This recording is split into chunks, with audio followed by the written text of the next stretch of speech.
right, so if you're struggling with this lesson on finding the area of parallelograms, all that I want you to focus on is the types of problems like these four, where you're given a picture of a parallelogram and you're finding the area. Don't worry about the working backwards problems right now. What you need to know is we use the formula area equals base times height. So this formula here, area equals the base times the height. Really, the order of which one's the base and which one's the height does not matter, because multiplication is commutative. Order doesn't matter as long as you identify these two parts, okay? What we're gonna be doing right now is I'm gonna identify one of these, let's say the base, as blue, and I'm gonna identify the other one as this like pink purple color, okay? What is most important is that we have to find the perpendicular height, okay? Like if you go to the doctor and they measure your height, you're not gonna tilt, right? You're gonna have a height perpendicular to the ground, okay? So if you've got a flat surface, it just means you're kind of straight up from that flat surface. And when you have that, it kind of forms this little square looking thing. So that symbol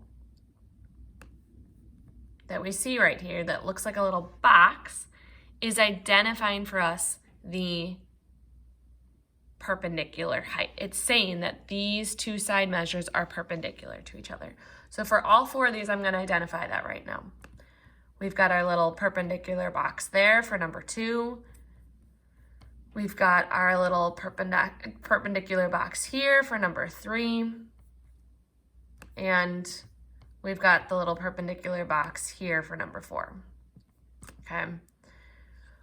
So what that is saying is that this is where the two sides meet to form that perpendicular spot.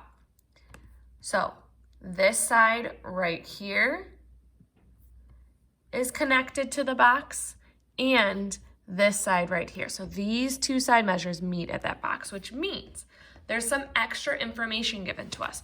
We have a side length of 9, we have a side length of 18, and we have a side length of 7. We only need these two measures here, the 18 and the 7, since those are the two sides that are connected by that perpendicular side. This 9 feet is not important for the area because it's a slanted height. It wouldn't be that perpendicular height.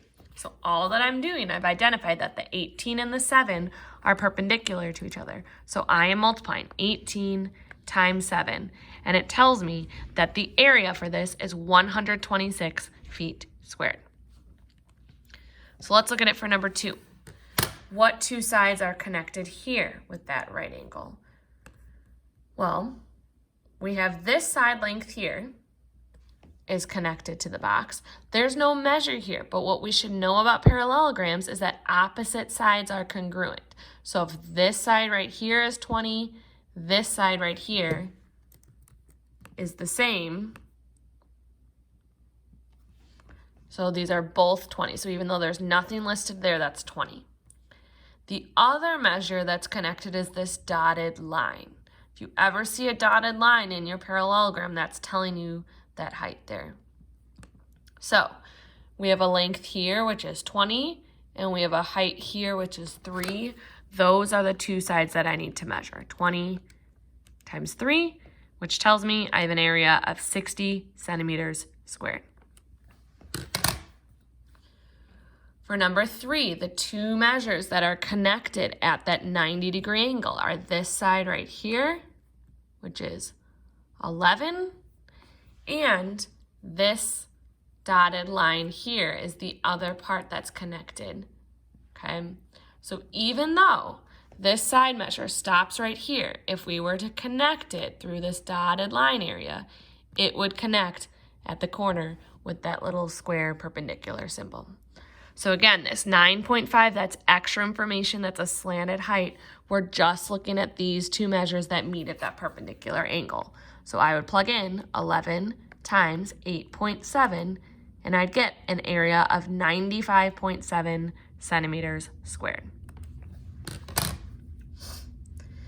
Number 4, our little right angle is right here, which is telling us this side measure right here is connected.